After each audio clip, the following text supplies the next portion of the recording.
सांगली जिल्ह्यातील जत तालुक्यातील राजकीय वातावरण तापले आहे। जत तालुक्यातील राजकीय इतिहास पाहता भाजपने नेहमीच वर्चस्व राखले। विलासराव जगताप यांच्या नेतृत्वात पक्षाने स्थानिक निवडणुकांमध्ये सर्वाधिक जागा जिंकल्या होत्या।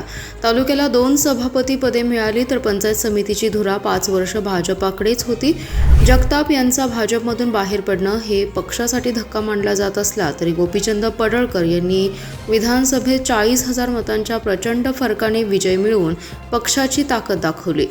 आता जत नगर परिषदेच्या निवडणुकीतही भाजपने एकहाती सत्ता मिळवली आहे। पक्षातील कार्यकर्त्यांमध्ये उत्साह आहे आणि ते येथील राजकीय वर्चस्व कायम राहील असा विश्वास व्यक्त करतात।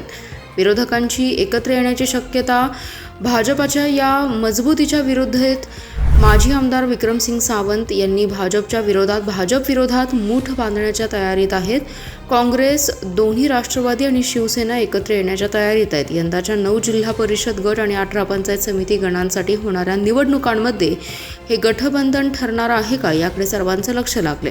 राष्ट्रवादी काँग्रेसचे नेते विलासराव जगताप व माजी सभापती तम्मनगोंडा रवी पाटील हे आता पक्षात सक्रिय असल्याने विरोधकांना नवीन आधार मिळण्याची शक्यता आहे। जिल्हा परिषद आणि पंचायत समिती निवडणुकांमुळे जत तालुक्यातील राजकीय समीकरणे बदलण्याची शक्यता आहे।